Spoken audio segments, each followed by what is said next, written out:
Dear student, आज हम orbital spin और एलिस कपलिंग के बारे में अध्ययन करेंगे। कक्षक चक्रण या एलिस युग्मन से हमारा क्या तात्पर्य है? जैसा कि हम जानते हैं कि किसी भी पदार्थ के अंदर अगर अयुग्मित इलेक्ट्रॉन उपस्थित है तो उसकी कक्षकीय गतिकी होगी, एक ऑर्बिट मोशन या ऑर्बिटल मोशन होगा और दूसरा उसमें स्पिन मोशन होगा, यानी कि चक्रण गति होगी। और इन दोनों प्रकार की गति के कारण उसके अंदर कुछ न कुछ चुंबकीय आर्गुण जो है वो उत्पन्न हो जाता है। पैरामैग्नेटिक मूवमेंट भी हम उसको कह सकते हैं, यानी कि अनुचुंबकीय आर्गुण उसके अंदर उत्पन्न हो जाता है। और इस प्रकार का जब चुंबकीय आर्गुण उसके अंदर उत्पन्न हो जाता है तो हम ये कह सकते हैं कि वहां पर 3 टाइप ऑफ कपलिंग हो सकती है, 3 प्रकार के युग्मन हो सकते हैं। कौन कौन से? इनके गति के आधार पर अगर हम देखें तो स्पिन स्पिन कपलिंग यानी कि चक्रण चक्रण कपलिंग युग्मन, दूसरा ऑर्बिट ऑर्बिट युग्मन यानी कि एल टाइप की कपलिंग, तीसरा ऑर्बिट स्पिन कपलिंग यानी कि कक्षक चक्रण युग्मन। और यूजुअली जो अगर हम लैंथेनाइट कॉम्प्लेक्सेस के अंदर हम बात करें तो उसमें तीनों प्रकार के युग्मन जो है उसको ध्यान में रखा जाता है, यानी कि स्पिन स्पिन, ऑर्बिट ऑर्बिट और ऑर्बिट स्पिन प्रकार की जो कपलिंग है वो तीनों प्रकार की जो है वो लैंथेनाइट्स के अंदर मिलती है। और उसके अंदर अगर हम इस प्रकार के संकुल हैं, अगर उनका हम टोटल पैरामैग्नेटिक मोमेंट निकालना चाहते हैं, यानी कि उनका सैद्धांतिक चुंबकीय आर्गुण अगर हम निर्धारण करना चाहते हैं तो उस समीकरण के द्वारा ये दिया जा सकता है। Mu is equal to G into J plus 1 to the power half. यहाँ पर जो जे है वो total angular momentum quantum number है, यानी कि कोणीय संवेग क्वांटम संख्या है। जी जो है वो लैंडे स्प्लिटिंग फैक्टर है, लैंडे विपाटन गुणांक भी इसको हम कह सकते हैं। और इसका फॉर्मूला जैसे कि हमने यहाँ पर लिखा हुआ है, g is equal to 1 plus j into J plus 1 s into S plus 1 minus l into L plus 1 divided by 2j into J plus 1। तो इस प्रकार से हम जी जो लैंडे विपाटन गुणांक है उसको हम इस सूत्र के द्वारा परिभाषित कर सकते हैं। और जे का मान जो है वो कुल, जैसा कि हमने कहा कि कुल कोणीय संवेग क्वांटम संख्या है, और यहाँ पर ये कक्षीय कोणीय संवेग क्वांटम संख्या भी कह सकते हैं। और जो एल है वो है total orbit angular momentum quantum number, यानी कि कुल चक्रण जो एल जो है वो है कक्षीय कोणीय संवेग क्वांटम संख्या, और इसी प्रकार जो एस है वो है total spin angular momentum quantum number, यानी कि कुल चक्रण कोणीय संवेग क्वांटम संख्या। तो इस प्रकार हम ये देख सकते हैं कि जो जे का मान है ये एल के ऊपर भी निर्भर करता है और एस के ऊपर भी निर्भर करता है, जैसा कि आप यहाँ पर फॉर्मूले के अंदर देख भी सकते हैं। तो इस प्रकार जो इस टाइप के जो भी फॉर्मूले हैं उनके द्वारा अगर हम कॉम्प्लेक्सेस के चुंबकीय आर्गुण का निर्धारण करते हैं तो लैंथेनाइट के जो एलिमेंट्स के जो संकुल हैं, जो उनके कॉम्प्लेक्सेस हैं, उनके चुंबकीय आर्गुण के जो मान है वो काफी एक्यूरेट प्राप्त होते हैं, बहुत सही प्राप्त होते हैं। लेकिन अगर हम इन्हीं का अगर ट्रांजिशन एलिमेंट अगर कॉम्प्लेक्सेस के अगर एक्सपेरिमेंटल अगर हम वैल्यू निकालते हैं उससे ये काफी भिन्न होता है। इस प्रकार इनके जो कक्षकीय और चक्रीय कोणीय संवेग के मान जो है वो अलग अलग कार्य करते हैं। तो इलेक्ट्रॉन के चक्रण मात्र से अगर हम देखें कि उसके अंदर सिर्फ अगर ट्रांजिशन एलिमेंट्स के अंदर अगर हम खाली स्पिन मोशन ले लें, यानी कि खाली चक्रण गति ले लेते हैं, तो उसके अंदर एस की वैल्यू अगर हम 0 लेते हैं तो जे की वैल्यू जो है वो एस के बराबर हो जाती है और जी की वैल्यू इस स्थिति के अंदर हमें 2 के बराबर प्राप्त होती है। इसी प्रकार अगर हम ऑर्बिटल मोशन की बात करें यानी कक्षीय गति की बात करें तो उस स्थिति में यदि एस का मान 0 है तो जे का मान जो है वो एल के बराबर हो जाएगा और इसी प्रकार जी का मान जो है वो 1 के बराबर हो जाएगा। तो इस प्रकार अगर हम फॉर्मूला डिटरमाइन करें, mu is equal to 4s into S plus 1 plus L into L plus 1 to the power half.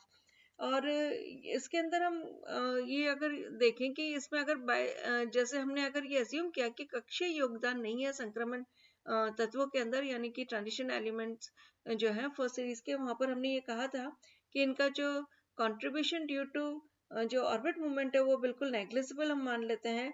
तो उस स्थिति के अंदर ये जो फॉर्मूला हमें जो दिया हुआ है म्यू का वो बिल्कुल स्पिन ओनली फॉर्मूले के बिल्कुल समान हो जाएगा, यानी कि उसके अंदर 4s into S plus one to the power half रह जाएगा। और इस प्रकार के जो भी जहाँ पर भी हम अगर एल को जो फैक्टर है अगर इसको हम नेग्लिजिबल मान लेंगे, तो इस प्रकार से इस फॉर्मूले को हम ये भी कह सकते हैं कि ये चक्रण मात्र सूत्र के बराबर है। इसी प्रकार अगर हम जे के कोई भी दो अगर निकटवर्ती कोई भी अगर हम लेवल्स ले लें, तो जैसे जे प्राइम और जे प्राइम प्लस वन लिया है हमने, तो इन दोनों के मध्य का जो ऊर्जा का अंतर है वो हम इस प्रकार से लिख सकते हैं j prime plus one into lambda. यहाँ लेमडा जो है वो एक स्पिन ऑर्बिट कपलिंग कांस्टेंट इसको हम कह सकते हैं, यानी कि चक्रण कक्षक युग्मन स्थिरांक कह सकते हैं। तो इस प्रकार अगर हम J की वैल्यू निकालते हैं तो it comes out to be L plus S, यानी कि जैसा कि हमने ये कहा कि L जो है वो किसके कारण कंट्रीब्यूशन है, कक्षीय गति के कारण है, और जो S जो है वो किसके कारण है, स्पिन जो मोशन है उसके कारण जो कंट्रीब्यूशन होगा उसको हमने S के द्वारा रिप्रेजेंट किया है। तो इस प्रकार अगर हम L का निकालें तो जितने भी वहां पर इलेक्ट्रॉन्स हैं उनकी जो भी कक्षकों की गति है, जैसे L1 है, L2 है, L3 है या Ln है, तो इस प्रकार हम अगर इन सब का अगर सम कर लें, इनको सबको जोड़ लें, तो हमें टोटल L का मान प्राप्त हो जाता है। इसी प्रकार अगर हम S का सम्मिलित आर्गुन का मान निकालना चाहते हैं, तो अयुग्मित इलेक्ट्रॉन का किसी का भी, तो उसके लिए हम कैसे निकालेंगे वैल्यू कि सभी जो भी अयुग्मित इलेक्ट्रॉन है उनके चक्रण का सम्मिलित आर्गुन अगर हम निकालना चाहते हैं, तो S1, S2, S3 इसी प्रकार Sn तक की जो वैल्यूज है उन सबको हम ऐड कर लेते हैं। तो और जब भी एक संकुल का निर्माण होता है, तो धातु के जो एनवायरनमेंट है उसके अंदर जो लिगेंड है वो जैसे ही एंटर करता है, तो धातु का जो कक्षीय योगदान है, यानी कि जो contribution due to orbital movement है वो बिल्कुल कम होता चला जाता है। और जो ट्रांजिशन सीरीज के अंदर जैसा कि हमने कहा था कि जो ट्रांजिशन एलिमेंट्स हैं उनके जो कॉम्प्लेक्सेस हैं उसमें जो 3D सीरीज वाले जो बेसिकली जो मेंबर्स हैं उनके जो कॉम्प्लेक्सेस हैं उसके अंदर इसको हम नेग्लिजिबल मान के छोड़ भी देते हैं। तो अब म्यू का मान किसके बराबर हो जाएगा, 4s into S plus one to the power half. तो इस प्रकार अगर हम s is equal to n by two ले लें तो म्यू की वैल्यू हम n के रेस्पेक्ट में भी निकाल सकते हैं, जैसा कि हमने प्रीवियस लेक्चर में भी देखा था। तो mu is equal to root n into N plus two to the power half. अब ये रसल्स साउंडर्स जो कपलिंग है उसके यहाँ पर दर्शाया गया है कि ये जो एक्सिस है ये हमने बताई है intensity of outer magnetic field, यानी कि बाहरी चुंबकीय क्षेत्र की तीव्रता। इसको हम कैपिटल H के द्वारा रिप्रेजेंट करते हैं। यहाँ पर आप देख सकते हैं कि जो इलेक्ट्रॉन है वो एक कक्ष के अंदर गति कर रहा है, तो इसको हम बोलेंगे ऑर्बिट मोशन, यानी कि L कह सकते हैं हम। और ये आउटर मैग्नेटिक फील्ड जो इसके ऊपर अप्लाई किया हुआ है वो बाहरी क्षेत्र है ये। और यहाँ पर जो इलेक्ट्रॉन है इसकी स्पिन मूवमेंट होती है, यानी कि जो S है that is not equal to half. तो यहाँ पर S की वैल्यू जो है वो जैसा कि हमने ये कहा कि क्लॉकवाइज या एंटी क्लॉकवाइज यहाँ पर घूम सकता है। तो इस प्रकार हम ये देख सकते हैं कि ये नाभिक के चारों ओर जो वृत्ताकार कक्षक है उसके अंदर ये इलेक्ट्रॉन जो है वो गति कर रहा है और साथ में वो अपनी स्पिन के ऊपर भी मूवमेंट करता रहता है। तो इस प्रकार ये रसल्स जो साउंडर्स कपलिंग है उसको हमने इस प्रकार से रिप्रेजेंट किया हुआ है। अब हम देखते हैं कि कुछ जो कॉम्प्लेक्सेस हैं उनके अंदर हमने चक्रण के आधार पर जो बोर मैग्नेट्रॉन के अंदर उनकी मैग्नेटिक मूवमेंट निकाली है, और तो एक तो हमने कैलकुलेट किया हुआ है, दूसरा हमने उसकी एक्सपेरिमेंटल वैल्यू निकाली है, तो उन दोनों में कितनी समानता है।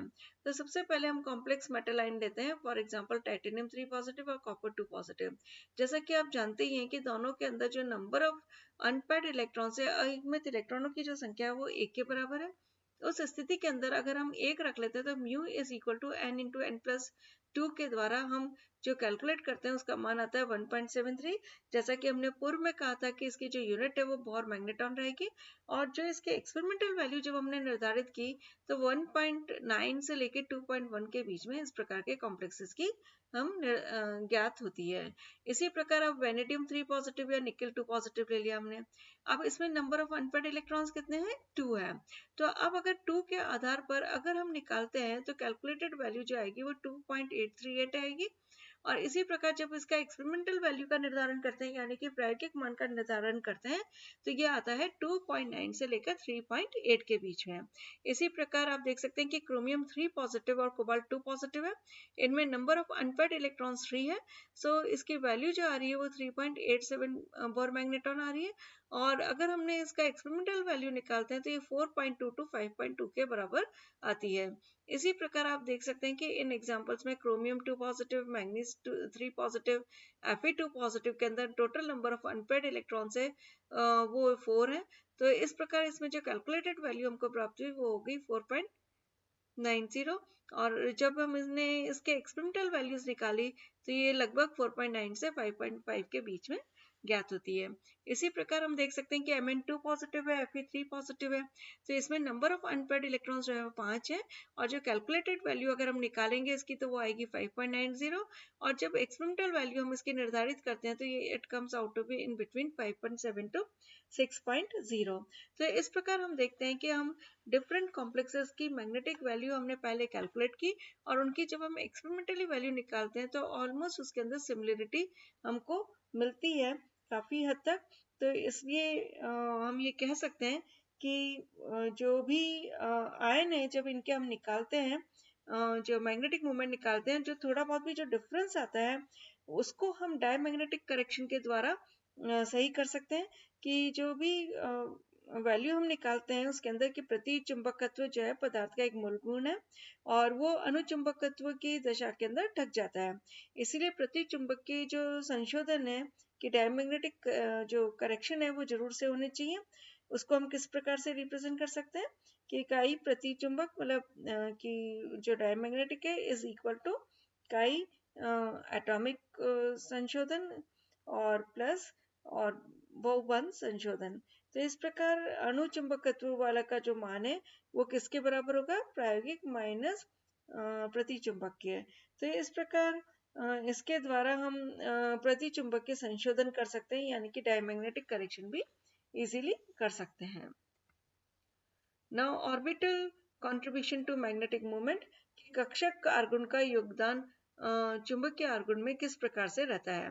जैसा कि अभी हमने देखा कि ऑर्बिट मूवमेंट यानी कि जो इलेक्ट्रॉन है जब वो कक्षक के अंदर गति करते हैं, तो जब कक्षक के अंदर गति करेंगे तो उनकी गति को हम L के द्वारा जो है वो रिप्रेजेंट कर रहे हैं। और चुंबकीय आर्गुन जो है अगर इसका हम देखें निकालना चाहें तो किसके बराबर हो जाएगा? Mu L is equal to L into L plus 1। तो यहाँ पर अगर हमने जैसा कि पूर्व में पढ़ा हुआ है कि n जो है वो प्रिंसिपल क्वांटम नंबर होता है, यानी कि मुख्य क्वांटम संख्या होती है। L जो है वो एजिमुथल क्वांटम नंबर होता है, यानी कि द्विकंशी क्वांटम संख्या है। m जो है वो मैग्नेटिक क्वांटम नंबर है, यानी कि चुंबकीय क्वांटम संख्या है। और इसी प्रकार हम देख सकते हैं कि s जो है वो स्पिन क्वांटम नंबर है, यानी कि चक्रण क्वांटम संख्या है। अब n की वैल्यू अगर 1, 2, 3 यानी कि कुछ भी इंटीजर पूर्णांक होती है इसकी वैल्यू, तो 1, 2 से लेकर n नंबर तक इसका हो सकता है। L जो है उसका मान n-1 होता है। यदि n का मान 1 है तो L का मान 0 होगा, 2 है तो इसके वैल्यूज जैसे 2-1 तो 1 हो जाएगी। इसी प्रकार अगर 3 है तो 3 के अंदर हम किस प्रकार से करेंगे? 3-1 तो दैट इज इक्वल टू 2। तो इस प्रकार हम देख सकते हैं कि L के मान जो है वो हम निर्धारित कर सकते हैं बाय n वैल्यूज। अब m जो है वो मैग्नेटिक क्वांटम नंबर है, यानी कि चुंबकीय क्वांटम संख्या है। इसका मान जो है 2l प्लस 1 के बराबर होता है। और इसी प्रकार अगर स्पिन क्वांटम नंबर की अगर हम बात करते हैं तो ये प्लस हाफ या माइनस हाफ दोनों में से कुछ भी हो सकती है। अब अगर हम L की वैल्यू 0 लिखते हैं तो उस स्थिति के अंदर क्या होगा? L की वैल्यू 0 कब आएगी? जब n का मान जो है वो 0 होगा। तो उस स्थिति के अंदर जो ऑर्बिटल होता है वो क्या होगा? s ऑर्बिटल होगा। इसी प्रकार अगर L की वैल्यू हमने 1 लिख दी तो वो किसको रिप्रेजेंट करेगा, p ऑर्बिटल को। इसी प्रकार अगर हमने L की वैल्यू अगर 2 रख दी तो उस स्थिति के अंदर ये रिप्रेजेंट करेगा D को। इसी प्रकार अगर हमने L की वैल्यू 3 रख दी तो ये रिप्रेजेंट करेगा F को। तो हम ये देख सकते हैं कि L के अलग अलग मान के आधार पर हम ये बता सकते हैं कि उसके इलेक्ट्रॉन्स जो है वो किस कक्षक के अंदर जा रहे हैं। और L के सापेक्ष हम जो मैग्नेटिक क्वांटम नंबर से यानी कि 2L प्लस इसका भी हम निर्धारण कर सकते हैं। अब जो परमाणु के अंदर जो भी ऊर्जा स्तरों में जो भी इलेक्ट्रॉन्स की जो फिलिंग होती है वो अहमोव प्रिंसिपल के द्वारा होती है, अहमोव के नियम के अनुसार होती है। और अहमोव का जो नियम है वो बेसिकली 3 नियमों का जो है सम्मिलित रूप हम कह सकते हैं। कि सबसे पहला उसमें होता है हुन्स रूल। तो हुन्स रूल के अंदर हम ये जानते हैं कि समान ऊर्जा स्तर के जो कक्षक है उसके अंदर अयुग्मित इलेक्ट्रॉन मिलते हैं। और समान ऊर्जा के जो कक्षक हैं उनमें एक एक न्यूनतम इलेक्ट्रॉन होने के बाद में ही फिर नेक्स्ट इलेक्ट्रॉन जो है वो युग्मन के लिए आता है, पेयरिंग के लिए आता है। दूसरा जो रूल है वो है पाउलिस रूल। पाउलिस रूल्स के अंदर जैसा कि हम देखते हैं कि परमाणु के किन्हीं भी 2 इलेक्ट्रॉनों के चारों क्वांटम संख्या का मान जो है वो सदैव सेम नहीं हो सकता, बिल्कुल समान नहीं हो सकता है। अधिकतम 3 क्वांटम संख्याओं का मान तो समान हो सकता है, लेकिन चौथे का तो इसके अंदर डिफरेंट होगा ही होगा। यानी अगर NL का मान समान है तो S का मान तो जो है वो विभिन्न होगा ही होगा। और इसी प्रकार जो अगर परमाणु के अंदर जब भी इलेक्ट्रॉन्स फिल होते हैं तो N का मान तो कम होता है, L का मान भी कम होता है और N प्लस L का जो योग है वो भी कम होता है। और यहाँ पर जो योग कम होता है तो वहाँ पर इलेक्ट्रॉन जो है वो चला जाता है। तो इस प्रकार हम ये देख सकते हैं कि जो इलेक्ट्रॉन है उसकी जो गति है वो कक्षक की गति वृत्ताकार होती है। और जब नाभिक है वो वृत्ताकार गति से अगर गति करता है तो कक्षक की गति भी कैसी होगी, वृत्ताकार होगी। तो उस स्थिति के अंदर कोणीय संवेग की अगर हम बात करें तो वो mvr is equal to nh/2 के बराबर हो सकता है। तो इस प्रकार हमने देखा कि तीन विभिन्न रूल्स जो कि अबोव नियम के द्वारा इन तीनों का जो सम्मिश्रण है वो अबोव लॉज को जन्म देता है, रूल को जन्म देता है, जिसके आधार पर जो इलेक्ट्रॉन्स है उनकी फिलिंग ऑर्बिटल के अंदर हो जाती है।